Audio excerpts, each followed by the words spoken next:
எல்லாருக்கும் வணக்கம். வீடியோ பார்த்துட்டு இருக்கிற நீங்கள் மற்றும் உங்கள் குடும்பத்தில் இருக்கிற அனைவரும் சந்தோஷமாக இருக்கணும்னு வேண்டிக்கிறேன். இன்றைக்கி பிரம்ம முகூர்த்த பூஜையோட 87வது நாள். வழக்கம் போல காலையில் 3:15 மணிக்கு எழுந்திரிச்சு குளிச்சுட்டு கோலம் போட்டு நேராக சாமி ரூமுக்கு வந்துட்டாங்க. சாமி படம் எல்லாத்துக்கும் பூவெல்லாம் எடுத்து வச்சு அலங்காரம் பண்ணினேன். விளக்கேற்றுறதுக்கு ரெடி பண்ணிவிட்டு பிரம்ம முகூர்த்த பூஜையை ஆரம்பிச்சிட்டேன். இன்றைக்கி பரிசித்து பெற்ற சாபம் பற்றி ஒரு சில வரிகள். பரிசித்து மன்னன் நீதி நேரி தவறாமல் ஆட்சி புரிஞ்சு வரான். அவன் ஒரு முறை காட்டுக்கு வேட்டையாட போகிறான். நீண்ட நேரம் வேட்டையாடியும் ஒரு விலங்கும் தென்படலை. அவன் ரொம்ப களைச்சி போயிட்டான். தாகம் ரொம்ப இருக்குது. அப்போ சற்று முற்றும் பார்க்குறான்.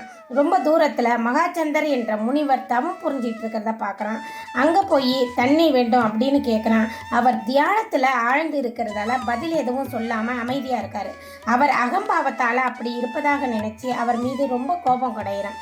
அந்த முனிவருக்கு அருகில் நிலத்தில் செத்த பாம்பு ஒன்று கிடக்குது.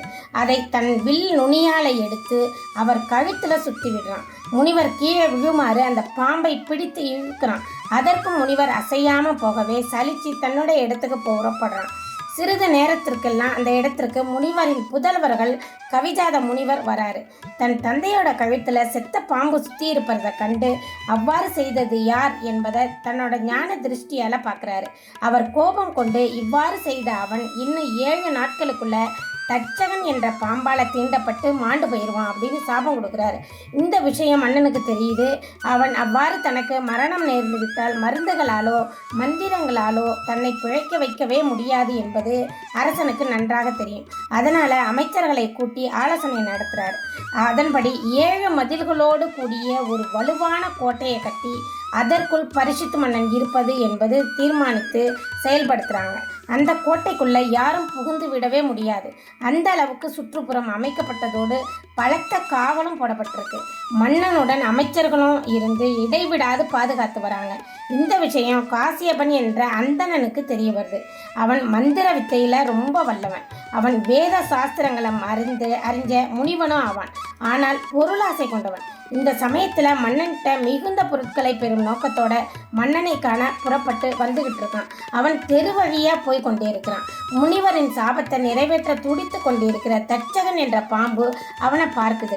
அந்த பிராமணன் சர்ப்பம் தீண்டி மன்னன் மாண்டாலும் அவன் உடலில் கலந்த விஷத்தை நீக்கி மீண்டும் உயிர் பிழைக்க வைக்கும் ஆற்றல் பெற்றவன் என்பது தச்சகனுக்கு தெரியும். அதனால் அவனுக்கு வேண்டிய அளவுக்கு பொன்னும் பொருளும் கொடுத்து அவனுக்கு தேவையானது பொருள் அதை யார் கொடுத்தா என்ன என்று தச்சகனிடம் பெரும் பொருளை பெற்றுக்கிட்டு திரும்பி போகிறான். பின் தச்சகன் பரிசித்து வசித்து வந்த நாகசம் அப்படின்ற கோட்டைக்குள்ளே பூக முயற்சிக்கிறார். ஆனால் முடியலை. அதனால் மற்ற பாம்புகள் எல்லாத்தையும் அழைச்சி அவற்றை முனிவர்கள் போல வேடம் கொண்டு மன்னன்கிட்ட அனுப்பி வைக்கிறான். முனிவர்கள் மன்னனுக்கு காணிக்கையாக கொடுக்க பழங்களை எடுத்து செல்கிறாங்க. அந்த பழங்களில் ஒன்றினுள் தச்சகன் புழு வடிவத்தில் நுழைஞ்சி மறைஞ்சிட்டு இருக்கான். அந்த போலி முனிவர்கள் கோட்டைக்குள் சென்று மன்னனை காண அனுமதி கேட்குறாங்க. ஆனால் அரசன் அவர்களுக்கு அனுமதி அளிக்கலை. அவர்கள் காவலர்கள்ட்ட பரத வம்சத்து அரசர்களில் எவருமே முனிவர்களை பார்க்க தடை விதித்தது இல்லை. வியப்பாக இருக்கு. பரவாயில்ல, மன்னருக்காக பழங்களை கொண்டு வந்திருக்கிறோம். இந்த பழங்களை மன்னன் ஆயுள் பலத்தை விருத்தி செய்யக்கூடியது, இதையாவது சேர்த்து விடுங்கள் அப்படின்னு சொல்கிறாங்க. காவலர்கள் முனிவருக்கு அரசர் மீது இருக்கும் அக்கறையை பார்த்து மகிழ்ச்சி அடைகிறான். முனிவர்களே, உங்களை போன்ற முனிவரின் சாபத்துக்கு பயந்துதான் மன்னர் பாதுகாப்பாக இருக்காரு. காவலை மீறி யாரும் எந்த பொருளும் கொண்டு போக முடியாது. வேண்டுமானால் நாளை காலை மந்திர உச்சாடனை செய்ய வல்ல முனிவர்கள் வரப்போகிறாங்க. அந்த நேரத்தில் நீங்கள் செல்வதற்கு தடை இருக்காது அப்படின்னு சொல்கிறாங்க. ஆனால் கபட வேடதாரிகள் நாளைக்கு வருகிறோம், இந்த பழங்களை இப்போது பெற்றுக்கொள்ளுங்கள் அப்படின்னு சொல்லி கொடுக்குறாங்க. அப்படியும் காவலர்கள் அனுமதிக்கலை. மீண்டும் மன்னரின் அனுமதியை கேட்குறாங்க. மன்னர் அனுமதிக்கிறாரு.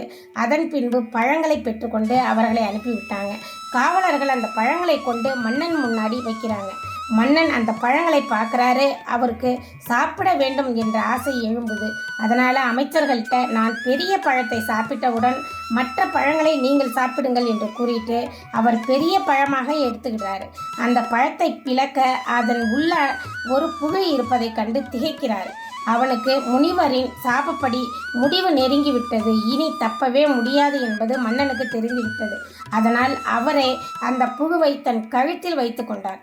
சூரிய அஸ்தமனம் பொழுதாயிற்று. புழுவாக இருந்த தச்சகன் சுய உருவம் பெற்று பரிஷத்தின் கழுத்தை சுற்றி வளைத்து கடிக்கிறான். மன்னன் விஷமேறி துடித்து இறந்து போறாரு. அமைச்சர்களும் மற்றவர்களும் மிகுந்த வேதனை அடைகிறாங்க.